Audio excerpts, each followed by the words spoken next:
안녕하세요. 주식유치원 야너주의 이슈를 끝까지 파는 남자 김파고입니다. 8월 26일, 27일 이틀 동안 기관이 카카오게임즈 수요 예측을 했는데요. 뉴스 기사를 통해 확인된 바로는 기관의 수요 예측 경쟁률이 무려 1000대1로 SK바이오팜의 836대1을 뛰어넘었다고 합니다. 오늘 영상은 이렇게 기관의 수요 예측 경쟁률도 매우 높은 카카오게임즈가 장외에서는 65,000원에 거래가 되고 있는데 어제 살펴본 애널리스트들의 목표 주가는 가장 높은 수치가 33,000원이라니 왜 이런 차이가 발생하는 건지 우리는 어떤 점을 고민해 봐야 되는지 분석해 본 영상입니다. 다만 영상 시작하기에 앞서 해당 영상에는 그래서 카카오게임즈가 얼마가 정답이다라는 내용은 없습니다. 카카오게임즈에 투자를 하거나 청약을 하시려는 분들이 이런 점들은 고민해 봤으면 좋겠다는 내용을 담았으니 영상 끝까지 시청해 주세요. 오늘 올라온 기사들에 따르면 카카오게임즈의 기관 경쟁률이 무려 1000대1이라는 높은 수치를 기록할 것으로 전해졌습니다. 이는 SK바이오팜보다도 높은 수치인데요. 이렇게 기관들조차 청약을 올리는 카카오게임즈의 적정 가치는 얼마가 될까요?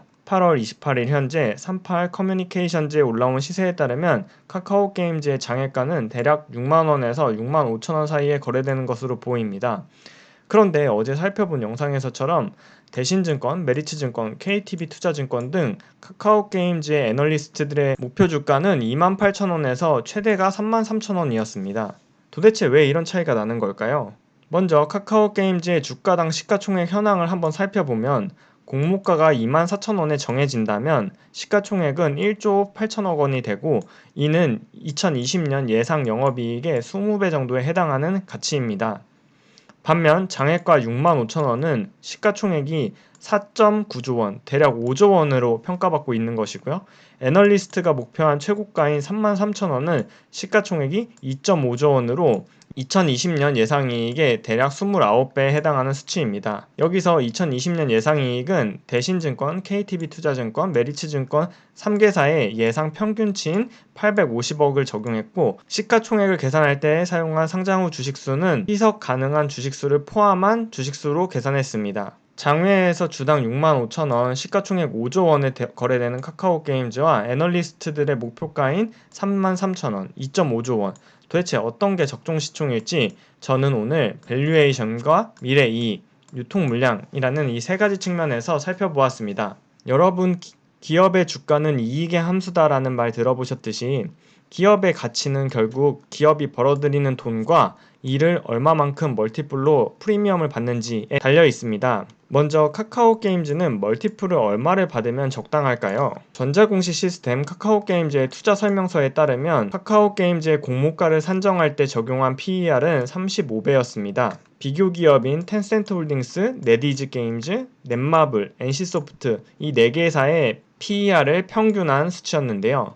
여기서 과연 넷마블을 우리가 단순한 게임 업체로 보고 PER을 평균으로 계산해야 할지 하는 의문이 듭니다. 넷마블은 방탄소년단의 기획사인 빅히트의 지분을 들고 있어서 이에 따른 주가 상승도 있었기 때문이죠. 그래서 국내 대표 게임 회사의 PER 수치를 한번 살펴보았는데요. 먼저 리니지로 잘 알려진 NC소프트, 그리고 검은 사막으로 잘 알려진 펄어비스의 경우 리니지는 2020년 예상 매출액이 2조 6천억, 영업이익은 9,500억을 벌 것으로 예상되고 이에 따라 2020년 포워드 PER은 25배에 거래되고 있습니다. 펄어비스는 2020년 예상 매출액 5,200억, 영업이익은 1,800억을 기록할 것으로 예상하고 있고 현재 시가총액 대비 PER은 16배에 거래되고 있습니다. 이러한 점을 고려했을 때 카카오게임즈는 올해 매출액이 5,500억, 영업이익 900억을 예상한다면 과연 PER을 몇 배를 줘야 적당할까요? 이에 대해 애널리스트들이 제시한 평균 PER은 20배였습니다.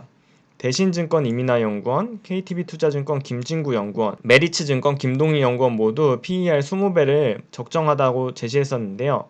그 이유로는 먼저 대신증권은 타겟 PER은 NC소프트 대비로는 낮고 펄어비스 대비로는 높은 수준인데 만약 신작이 흥행한다면 조금 더 매력도가 증가할 수 있다는 코멘트를 남겼고 김진구 연구원의 경우 자체 개발 비중이 낮고 검은 사막, 북미, 유럽 재계약 변수가 있기 때문에 밸류에이션을 더 높이 주기는 어렵다. 즉 20배 이상으로 주기는 어렵다. 메리츠증권 김동희 연구원의 경우 적용한 PER은 글로벌 게임 회사 평균 PER인데 만약 프리미엄을 더 주려면 자체 개발 능력이 강화되고 다양한 IP를 소싱해야 하며 상장 이후 신작 출시가 실제로 매출과 영업이익이 늘어나는지를 확인할 필요가 있다는 의견을 제시했습니다. 여러분이 생각하는 카카오게임즈의 멀티플은 몇 배인가요? 우리 머릿속에 있는 멀티플이 아니라 현재 글로벌 게임 회사들이 얼마나 밸류에이션을 받고 있는지를 살펴보면 스타크래프트로 가장 잘 알려진 블리자드의 경우 미국에 상장되어 있어서 미국은 우리나라보다 기업들의 멀티플이 10배 정도 더 많이 받는 것을 고려했을 때 블리자드의 멀티플이 26배에 거래되고 있고 EA 스포츠, 피파 온라인으로 가장 잘 알려진 EA 스포츠조차 2020년에는 30배, 21년에는 26배에 거래되고 있는 상황입니다. 야노주 구독자분들은 멀티플 몇 배가 적정하다고 생각하시나요?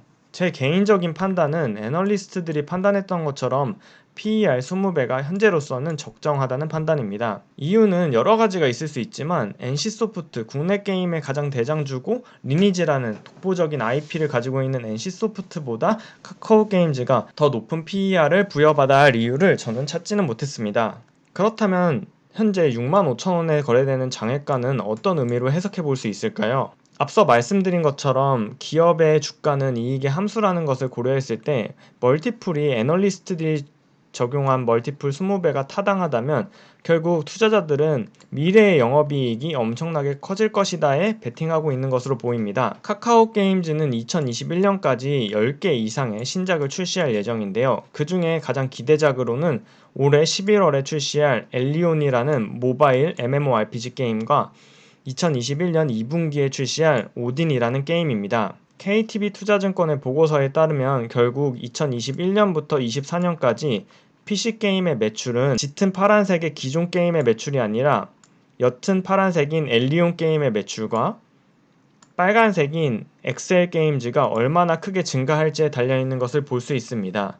또한 모바일 게임 역시 2021년부터 24년까지 기존의 게임이 차지하는 매출액 비중이 아니라 옅은 파란색인 가디언 테일즈가 얼마나 매출을 일으킬지 또한 빨간색인 오딘이 얼마나 큰 매출을 일으킬지에 달려 있습니다. 실제로 대신증권의 카카오게임즈 실적 추정표 2021년을 살펴보면 2021년에는 예상 매출액이 8,300억, 영업이익은 1,460억을 기록할 것으로 예상하고 있었는데 여기에 PER 20배를 적용한다면 예상 시가총액은 3조 원으로 주당 가격은 대략 4만 원이 됩니다.